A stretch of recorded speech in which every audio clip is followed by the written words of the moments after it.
You'd be amazed how many owners, dealer principals, and general managers communicate to me via Instagram DM, Facebook Messenger, and LinkedIn DM. That is because they know that's the totem pole of my communication efforts, that if they want to get a hold of me, they want to get a hold of me quick, don't call me. It ain't going to happen. All right. Don't send me an email, because I triage the shit out of my emails. I mean, I get roughly right around 200 emails a day. I got to be very careful about what ones I'm actually taking the time to respond to. But if you need a quick, immediate response, you need my help, my attention, you LinkedIn message me, because I will literally respond to it within minutes. That's a really good point. And peeking behind the curtain. Good morning and welcome to Coffee with Jason. Today, Jason is talking shop with Ryan Hardigan.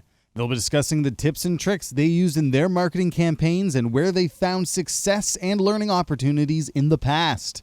Tune in to hear all about it, but first, a word from our sponsor. For freshly brewed discussion on automotive sales and marketing, this is Coffee with Jason.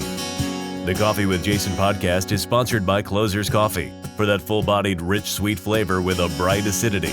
Drink Closer's Coffee, stay caffeinated, and keep on closing. Find out more at closerscoffee.ca. Hey, Ryan, thank you so much for taking your time and jamming with me tonight.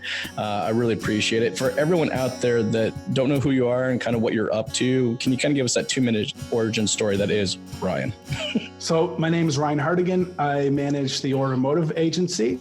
I started in the industry. My whole family's been in the industry for like 30 years. My dad owned a rental car company, or my grandfather, and then my dad's been in leasing for a long time, but I've been all around it. I actually went into academia, got a neuroscience degree, was really interested in like psychology. And then eventually I came back into sales and started in the automotive industry and eventually started building this agency. So what we do is we basically help dealers to sell more vehicles.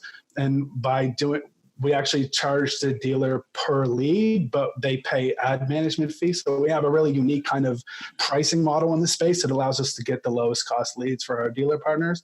And we're getting really good results right now. I'm ready to start scaling the thing. So I'm excited about that. That's cool. Very, very cool. Yeah. Well, and I know when we're making this content, I'm always trying to think about the audience that's going to listen to it, right? Yeah. I mean, we have people that are listening that are at the owner level. We have people that are management level, salespeople, and then we have a lot of vendors that actually listen to this as well. So I think it's cool. I have an agency, you have an agency. We get to kind of with this particular episode is kind of just pull back the curtain a little bit and just talk, just talk shop, so what you guys been working on, and what I'm kind of seeing out there. And it's fun to, I don't think there's a lot of us in this space that have the dealer background and experience. You know what I mean? Yeah. So, being able to really kind of be a practitioner of where you are. And you said your family's been in the industry for how many years? 30 years? Well, my dad's been in for 30 years, my great grandfather for another 30 years, all my aunts and uncles, my friends, my best friends, like top salesperson, finance manager on like the East Coast. Like I went right into marketing actually when I started. Like I took a job in-house marketing, but I realized that I needed to know the sales process and I needed to know the finance process. So there's been a couple of times where I actually stopped. And it hurt my wallet, but it helped me learn. I think it's like slow down to speed up. And I stopped and did my own sales and I did the finance process. For a long time, I was trying to get a dealer that allowed me to do front to back. And I actually had the opportunity to do front to back for a long time, to take, my leads and work them front to back. And that has helped me really understand what's going internally at the dealership. I've seen a lot of issues with different dealerships around the leads, thinking that, a lot of dealers, I think they think that they have a marketing problem or they think they have a sales problem. And from seeing it, they're both the same thing and you just have a problem and you have to, have to think about the marketing and sales together. If your leads aren't converting, it's not based on your sales process. It might be that your marketing's not getting the quality leads, right? Well, and you're 100% right. I mean, I can't tell you how many times I walk into a dealership and, we like to use this word in the industry, silos. And I hate that. I really hate the concept of a silo, but unfortunately that's what happens a lot of cases, right? Is that you got the sales department on one side, you got the new car department, the used car department, the parts and service department. They're all kind of these individual silos, and marketing is another department. They're all these individual silos, and their ability to actually work with each other is very limited, you know? And, you know, I've found, I hate the word agency. Like I really do. You know, I'm just not a fan of it because my experience with agencies is that there's a lot more talk. Yeah. It's just, well, it's just a lot more talk and not a lot of action, right? It's like, let's have a meeting about the meeting that we're going to have a meeting about. You know, it's just, it gets a little ridiculous, right? So, you know, I kind of find it that for us, we like to kind of coin the phrase of more of like an execution team. It's like if you can think of it, we're just going to get the shit done at the end of the day. Yeah. I don't like waiting around. I know I can get results fast. And as far as I'm concerned, like you can meet up and chat as much as you want. The data, the market determines what works and what doesn't work. If you don't have something in the market testing, optimizing it, you'll never know. You're never going to be perfect at the beginning because you never know what perfection is until you put that brand message out, until you start testing the ad campaigns, right? For sure. Now, a little earlier, we were talking about video, and I think video for me, for 2019, is just, it's the hottest subject out there, right? Yeah. And really for what it is here's how video became a big deal for me and my team was in 2018, I took a good chunk of our dealerships and I stuck them all in a room for kind of our annual State of the Union, right? And I just all asked them, like, here was the results. We went deep dive into everything we did for the year for them, right? And we asked them, you know, like, what do you guys want in 2019? What is your expectations of us in 2019? And boy, I can never forget what their answer was, is that, well, we just want more performance, but we're not going to spend any more money. Yeah. Of course. Yeah. I'm like, okay. So I'm like, all right. You know, I'm fair enough. That's what you want. That's fine. I'm okay with that. So we had a deep dive into what was bringing us the most amount of engagement at the lowest cost that was leading us with the best results. Yeah. And it was like almost unanimous across the board at every single account that we worked in. And it was in video. Video was just the lowest cost of engagement.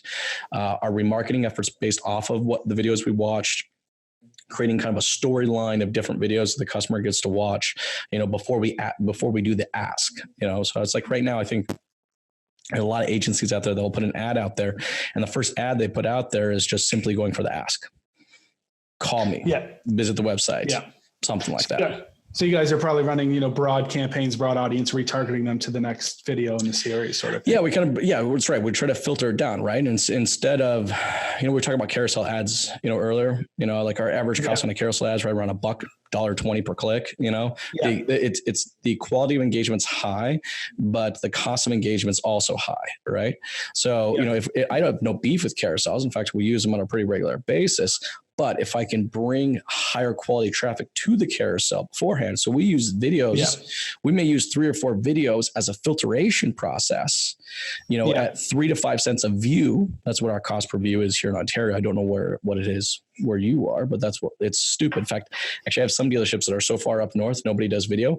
I'm actually at half a penny per video view. I didn't even know that was a thing. Really? I didn't even know it was possible. I actually logged into the account. I thought something was wrong. I kept hitting the refresh button. I was like, wait a second, that ain't right. But then and for sure enough, it is. Yeah. Facebook will actually, or Instagram will actually charge you half a penny for a view. Yeah. And if you run a brand campaign, it's just going to because every conversion objective you choose on Facebook is going to go after to the specific audience on Facebook that would most, go through that method. Like if I'm running lead ads, I'm not going to get the audience that's link click audience, right? So, but the cool thing about running, you know, what you're doing if you're running a brand campaigns is that you actually, Facebook's tool with brand is like, show it to everybody sort of thing. Like show brand awareness is show it to as many people as we can. So that's going to get those first views, and then you can segment, you know, who views after a certain amount of time to retarget them. Yeah. So when we do a brand, so we call it the awareness level, right? So when we do a brand, we'll actually run multiple pieces. So we don't put a lot of targeting parameters around the first one. So like, let's say we're doing, I don't know, the Toyota RAV4. All right. Yeah. So the Toyota RAV4 has got 3 very distinctive audiences, right? We got a retiree audience, we got a smaller family audience, and then we have younger singles with active lifestyles, right? Yeah. So what we'll do is we'll create 3 different videos, all targeted toward that audience. And that's the piece that we'll use to try to bring them into our next series. Yeah. So we do give a little bit of targeting parameters around it, but not a lot. It's just, let me target every single, person between the ages of 22 and 28, that are, that have hobbies of hiking, biking, skiing, snowboarding, camping, fishing, whatever it is, right? Active lifestyle stuff.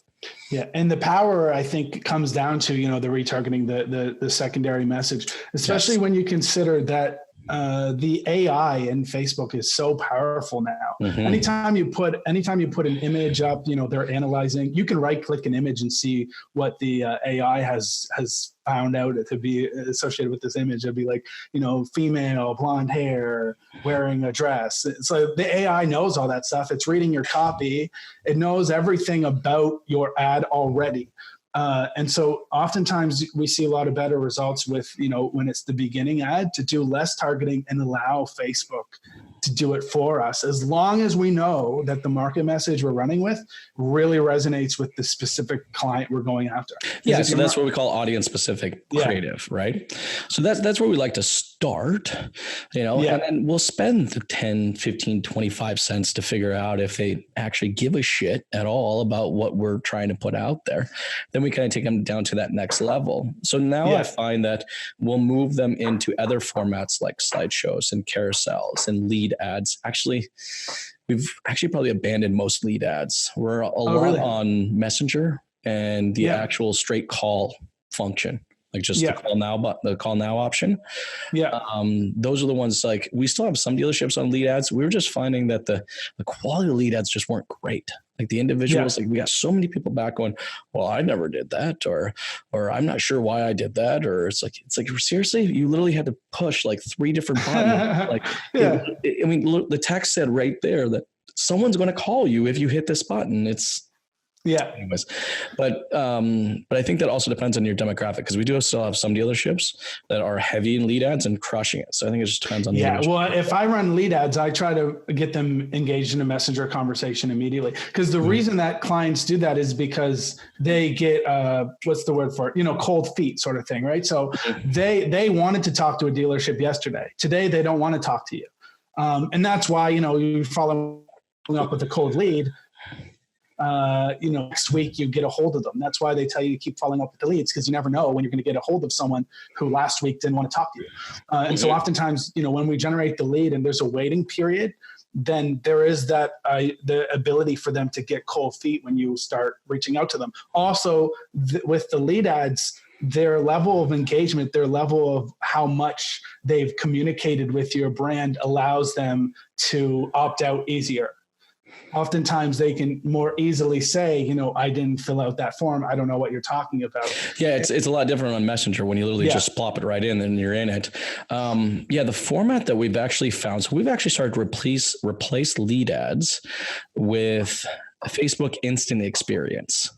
I don't know if you mess around with the instant experience, but it's not the typical ad format where it's like, here's the ad and you got a call to action, and then it's like add to landing page, add to lead, add to, it's 1, 2. The instant experience gives you the 1, 2, 3, right? So you click on it, it opens up a little micro page just within the Facebook, allows you to kind of consume what the next level is. I call it front loading. We're front loading the client, telling them what's going to happen when they click over to the full size landing page. We found those results to be quite good. So we've been playing around a lot with that. I'm trying to think what else we've been playing around a lot with. Well, placement. We're playing a lot right now on placement. It's just because what I think about is that awareness level, since we're using video to try to filter people down and figure out who actually gives a crap, is that now at the what we call the interest level is where we're running our carousel ads, our lead ads, our messenger ads, our call to action ads. We're now optimizing more for placements because 11 different options. I don't think a lot of people realize that there's 11 different options when it comes to placement, almost 20 some odd different ad formats that you can run. Instagram ad stories. We've been crushing on Instagram ad stories lately. And the other thing to consider is that, I mean, that's why it's good for you guys to cut up the videos and stuff, right? Because with the Instagram ad stories, you need a specific length, and to run on Instagram, you need a specific length. Once you go over a minute, you can't run on certain placements. So that's something to keep in mind. And I've been, sometimes you get a client video that's really strong, but it's 3 minutes long. So you have to go in there and edit it down to a minute to actually run it. Actually, you don't have to anymore. Oh, really? Yeah. So you can go through IGTV. All right. So if you set up your Instagram TV, you can upload it to Instagram TV. Now, when you upload it to Instagram TV, there's actually an option to actually add it into your news feed, and it will actually automatically cut a 1 minute piece out of your longer video format. And then what it'll do is it'll play the 1 minute piece in your feed, but then you can click on it with the option to go watch the rest of it in Instagram TV. And you can run that as an ad now, eh? Yeah. Yes, you can now run that as an ad now too. I see that Gary Vee's always running those ones. Yeah. Yeah. Well, he was a little lucky to do that, because originally when the ad format first came out, you had 10,000 followers to be able to do that, because he does it organically. Now he's doing it. Now he does both organically. No, he still does it organically, I think, on Instagram, but he is doing it. No, he is doing paid stuff too. Yeah, no, you're right. You're right. He is. Yeah. I like Gary a lot, and I don't follow him necessarily for his content, because I don't think we see eye to eye on a lot of things. No, me neither. I mean, I think he doesn't. I mean, he's a sales guy first, right? Yeah. No. I got mad respect. I got mad respect for him, right? Yeah. But I do appreciate his strategy, and I appreciate his hustle and his grind and his just dirty commitment to just getting the job done. And he cares about getting results for his clients. I mean, he cares about people, right? Like, the whole thank you economy thing is beautiful. That it's like, how come no one's really said that before? And he talks about, when you get a sale, giving them even more sort of thing. But I mean, so I love Gary. One problem I have with Gary, not necessarily a problem, but he doesn't, I haven't heard him talk about the actual funnel, he seems to never want to bring people down a funnel. It seems to always be about brand. But as you and I both know, every once in a while it comes out, but you're right. He doesn't get, he gets into creative strategies, execution strategies. It seems like he kind of keeps close to the chest. Yeah.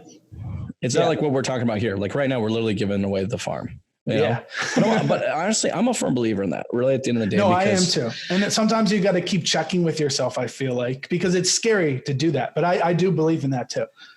Well, I mean, at the end of the day, it all comes down, these are our strategies. Here's how we do it. It all comes down to how good you can execute it. An idea is only as good as how well we can execute it. Right. Yeah. So it's like, here it all is, just give it all away. And, hey, if you can't execute it, give me a call. And I mean, I have biweekly calls with all my clients, and I share exact strategy of what's going on, how the campaigns are. Any question they ask, I'm not going to hide anything from them. And it's unfortunate when you see agencies that don't share everything, that, make up metrics to show that certain results are happening.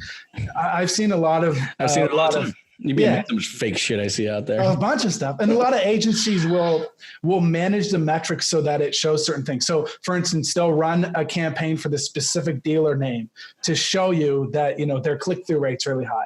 Oh, dude, I had a real dirty one that was like that. I had, what they were doing is they were running that, acquiring an audience, and then in a new car acquisition campaign, in the back, they were adding it as a remarketing audience to search, a remarketing search campaign, but running keywords for the vehicle specific.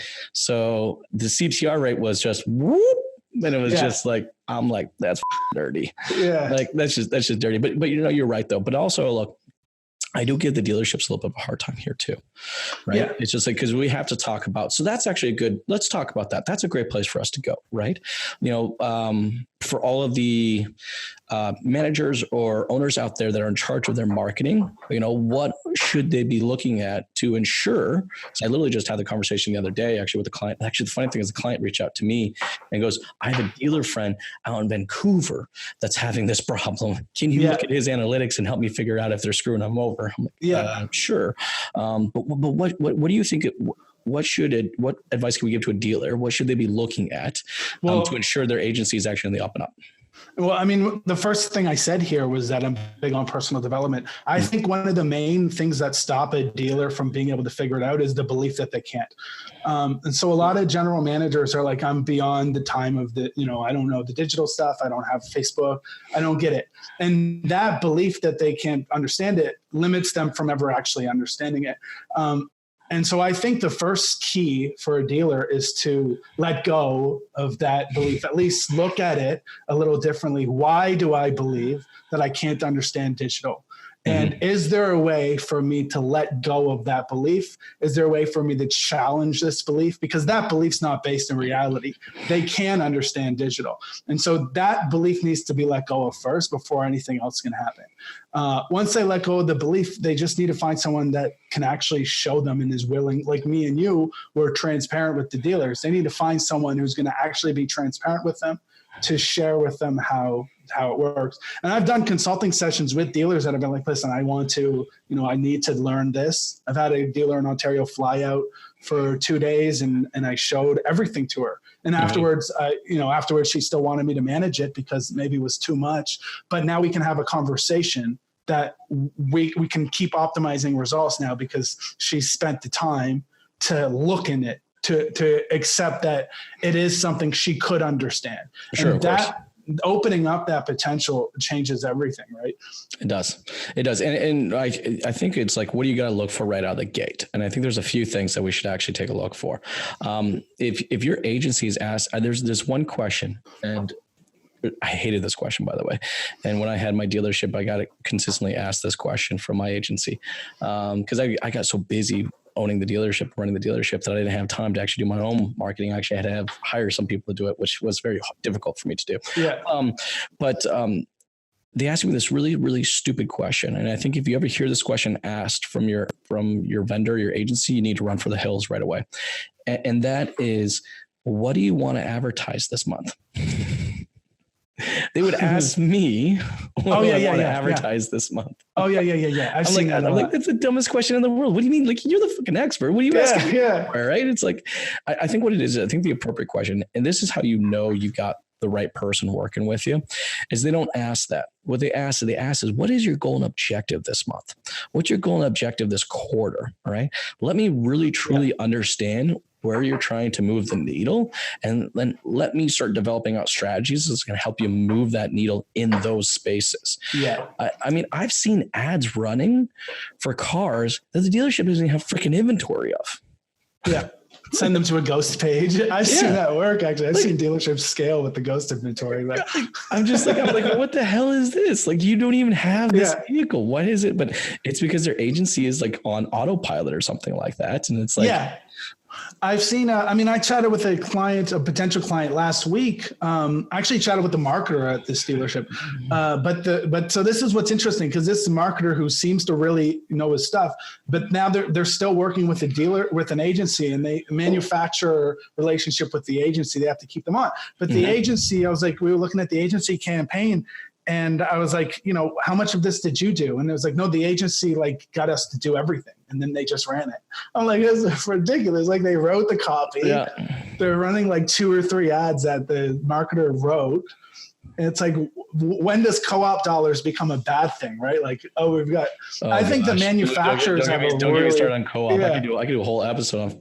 Well, the manufacturers have a big issue on their hands, handcuffs, right? The handcuffs of dealerships.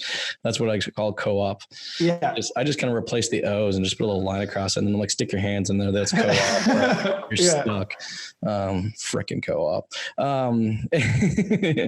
But no, I mean, look, at the end of the day, what we're trying to do is we're trying to help any owners out there try to identify, who you should ultimately hire, who you should work with. I think someone that actually gives a crap about your goals and objectives and truly understands them is important.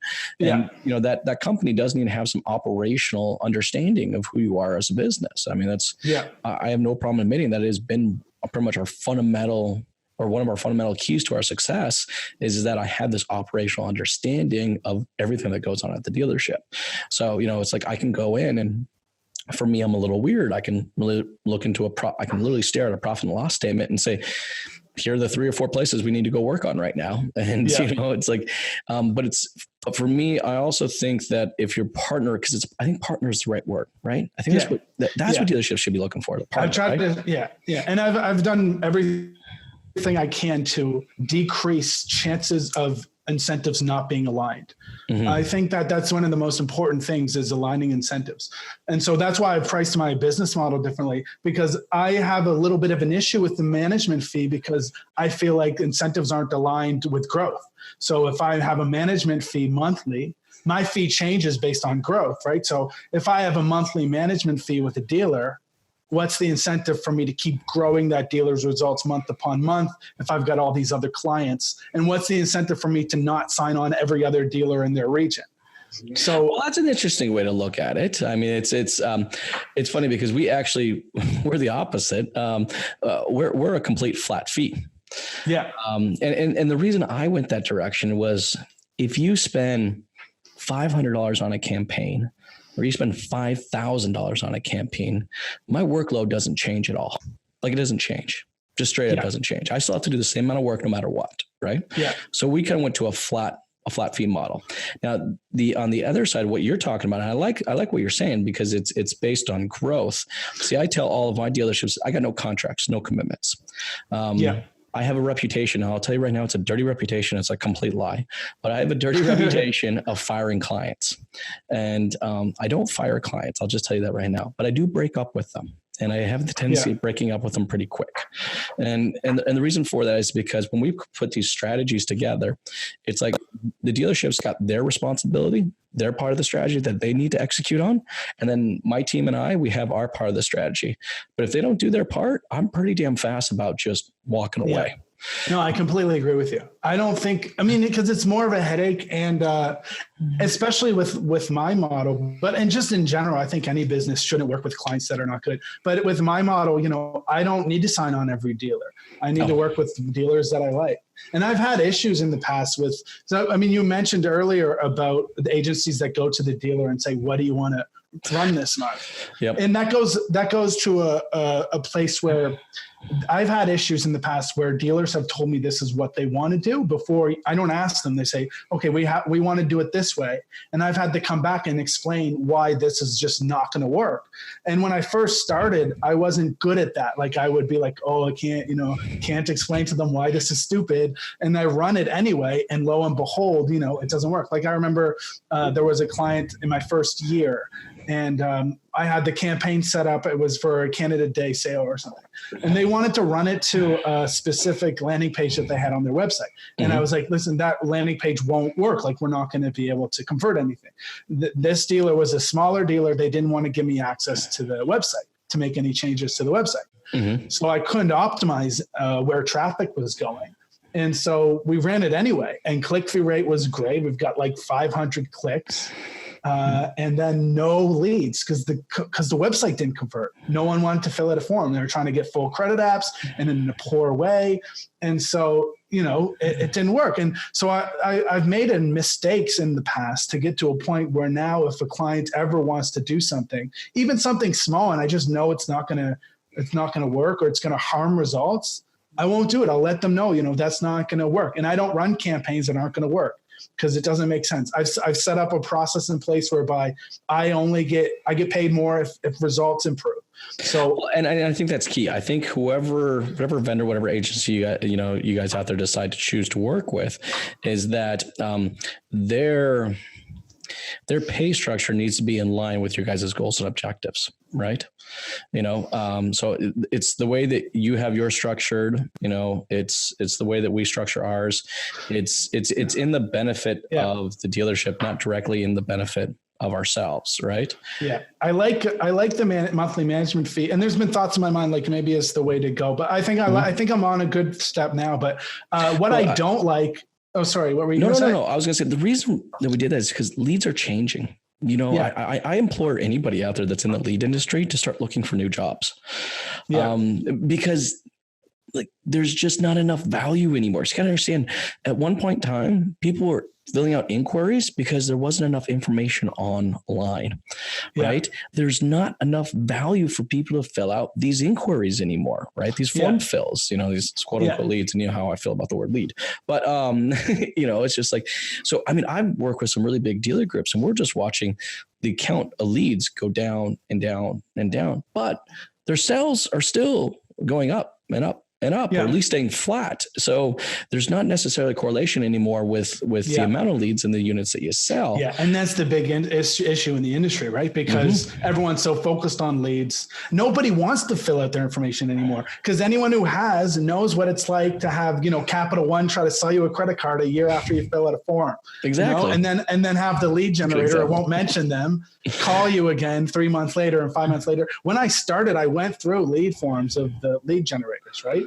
Yeah. And there's a bunch of issues. They assume you make a minimum pay, so you fill out the form. You can only put $1,800 a month. Yeah. There's all that stuff. But then the other issue is that they're actually reselling leads to multiple dealerships.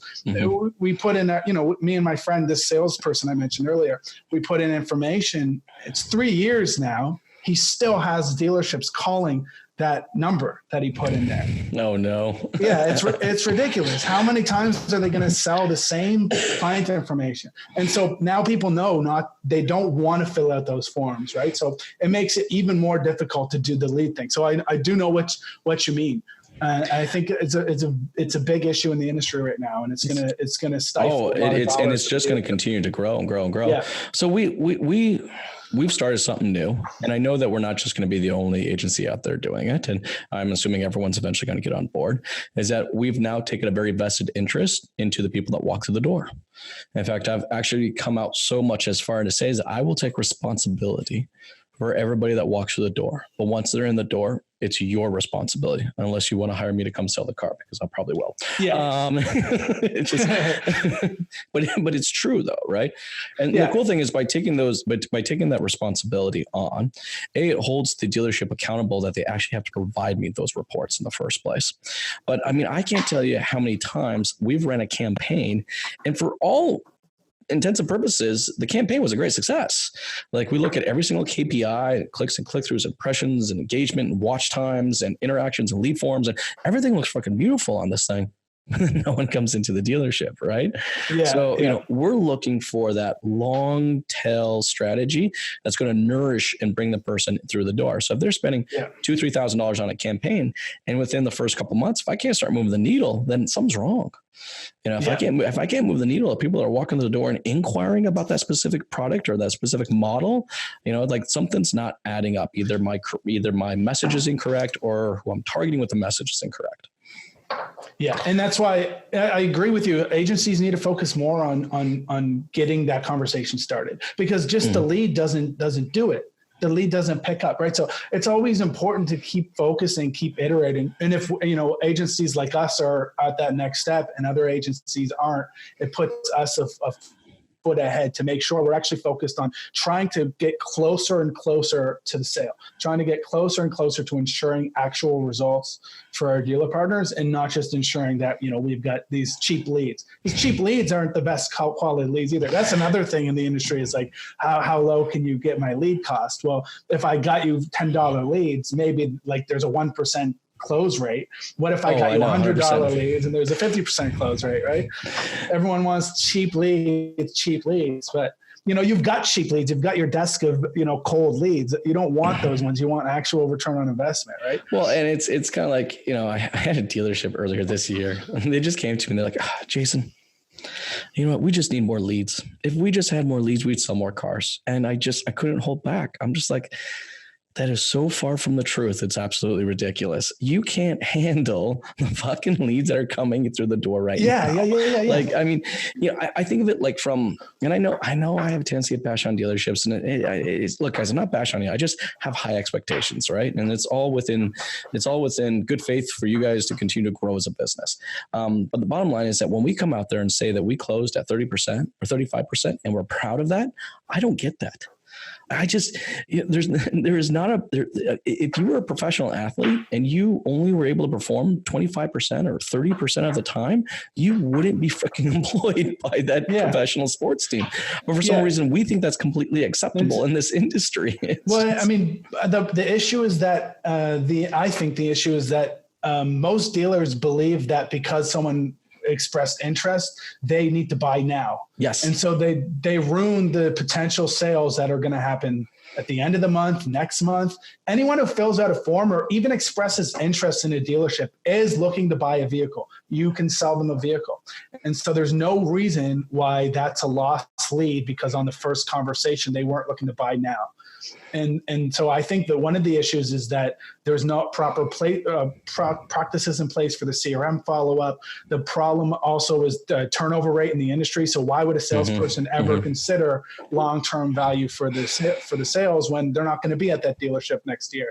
And so all of these clients the dealership is generating, leads that the dealership's generating that could become long-term customers don't become long-term customers because of that internal sales process that's inefficient. No one's looking to follow up with their leads, right? And most people, some people are using like their Google Sheets where there's not even a notification. Some of my, right? I work with a lot of used car dealerships.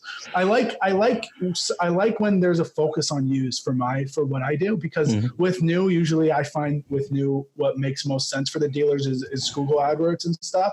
And usually with the Google AdWords, there's really only like one winner. I find, like you get at the top and you're going to win this space sort of thing.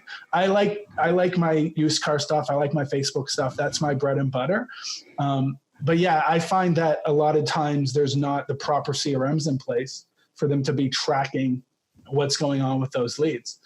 Well, a lot of times they're using it. They don't even know what the hell a CRM is in the first place. And I still think there's a lot of confusion on what the hell a CRM is. Yeah. Oh, really? Oh God. Yeah. It's like, the fun thing is it's actually in the name. All right. Yeah. It's customer relationship management tool, right? CRM. Yeah. Okay. Well, if they're a lead or an inquiry, all right, they're not a fucking customer yet. Yeah. So don't try to use a CRM. You know what I mean? So like, I was at an expo and I was talking to a dealer. He's like, yeah, man, I'm going to get a new CRM. I'm like, why do you need a new CRM? Oh, because I need to close more of my leads. I'm like, well, that's not a CRM because it's an entirely different effort, right? What you need is lead management. Lead management's an entire different philosophy when it comes than CRMs are, right? Lead management's all about nourishing the lead through the communication, right? And getting them to the appointment, right? There's 4 steps that we got to do. It's like lead to communication to, we want to take leads to communication. We got to get communication to appointment to show, all right? And then show to sold, 4 different levels, right? And that's what a proper lead management will do. Now, once they become a customer and they've signed on the dotted line, then that's the question of how we're going to nourish that relationship over the next 5 to 7 years. That's where a CRM system will start to kick in, right? Yeah. But it's like we're using... It's like the other day I came into the office and one of my guys were fixing a chair. One of the chairs, the little thing was loose, right? And he's sitting there doing it with a pocket knife, like the actual knife portion of it. Like, and I'm just like, and I look over to the other side of the office. I'm like, there's a screwdriver. And I went and grabbed the screwdriver and I gave him the screwdriver. I'm like, give me the knife before you cut your finger off. But it's like, it's the right tool for the right job, and it's just like, it's like we actually have to utilize these tools for what they're designed for in the first place. Yeah. And I mean, another issue is that, and it's the same thing with the website, actually. The providers in the space, CRM providers and website providers, and it's also because the dealerships have this kind of golden, what's the phrase? They're looking for the golden nugget, like the shiny objects. Right? I call them diet pills. Yeah, they're looking for something. They want the magic fix. It's like you take this pill and you're going to lose 20 pounds. I'm like, yeah, I want that. And one way to express the magic fix is like, this thing does everything. Like, look at how robust this platform is. So then, the web providers come in with a very robust website with like a million tags with like, here's your mobile app for your dealership. It's like, nobody wants that. No one's going to download your dealer mobile app because there's no value. And no one's going to go to the customer. Your website. There's no value. And when they go on a website with a million different things, they're not going to it's just because and it comes down to that belief that dealers have that they don't understand. But if they just remove that belief, they could easily spot a lot of this stuff. But it's because they have the belief, they're not thinking about it properly. They're not even thinking about it at all. Someone comes in with this big dense platform and tries to sell it to them. If they could remove the belief that they don't know digital, they could look at the dense platform and think to themselves, what happens when someone goes on a website? Well, they want information. They want clean, clarity information. Same with the sale. It's the same exact process. Why would they get any value from a salesperson who comes up to them and starts talking about like a mile a minute, all the different options, all the different interest rates, service. At the same time, they're talking new and used, pushing them stuff in their face. Oh, sign this credit app here. Now we'll get you approved. Like that's not how sales work. It's very clean kind of process. So why would your website function any differently? And it's the same thing with the CRMs. I think CRMs not that it's worse, because one side is the customer facing side. The other side is your finance managers, your salespeople managing those customers. But the CRMs in the space are so dense when they don't need to be. And so salespeople don't want to use them and they don't know how to 100%. And that's why I'm saying you kind of need, you don't just have one tool that fits all, right? You need the right tool for the right thing. So I'm a firm believer in proper lead management. Lead management is all just about nourishing and developing and managing the communication efforts to the point when they come to the door. Now, once they sign the dotted line, then we can hand it over to the CRM. That's a better process. Yeah. I'm not 100% sure how we got on this topic, but it's that's how most of these podcasts work. I'll just go that direction, right?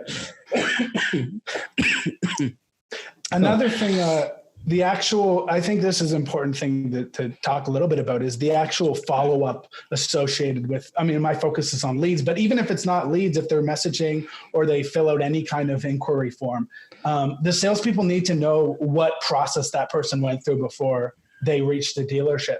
And so oftentimes we don't know as salespeople because no one's explained it to us. And so there's times in the automotive industry, like you said, you get a lead and they're just an inquiry lead. They just want to talk to someone. And then the salesperson picks up and says, oh, are you looking to get approved on a vehicle? We've got, blah, blah, blah, blah. And then for 2 weeks, they follow up with the same message without anybody ever saying they were just interested in this truck, like talk to them about the truck, right? Like, so that's the problem with the sales process. And then the other thing is that the salespeople get these scripts from their sales team, and the scripts don't relate to where the lead came in or where the customer came in. So now they're following up with this message that doesn't resonate with the actual client and where they're at in the sales process. So no wonder they would never, ever touch base with you again, right? Well, I think what it is, it all comes down to perceived value. And that's for everyone, right? For your sales team, and you want them to buy in to really embrace your lead communication, process, you got to show the perceived value in it, right?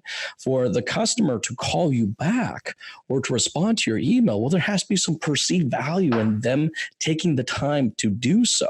It's like you just asking them to give you a call, or you just asking them to reply to your email. That's an asinine. That's crazy.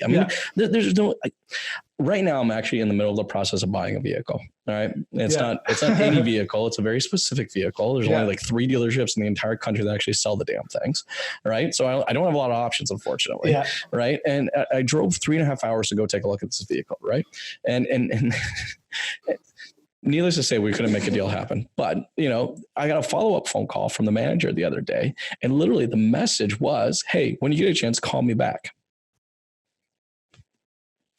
Why? Yeah. What the fuck do I call you back for? Like, what was the, you asked my guys, literally today I will talk for 13 hours straight. I will between podcast meetings and, starting off at 8:30 this morning, I will literally talk for 13 hours straight today.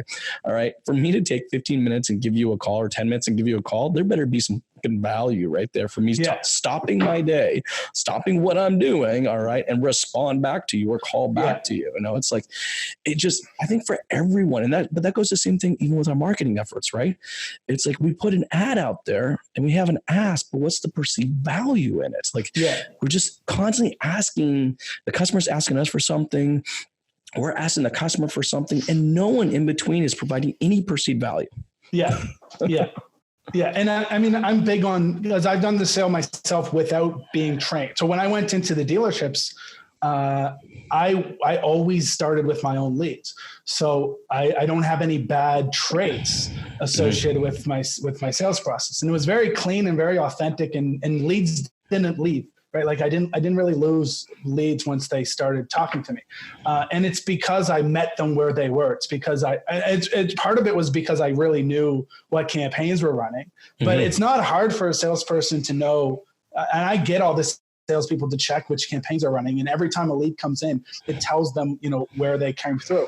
And I think that's important for the website too. A lot of the web providers don't tell you when the lead comes in, where they came through. Even chat options, it doesn't tell you, what page they were viewing when they started the chat.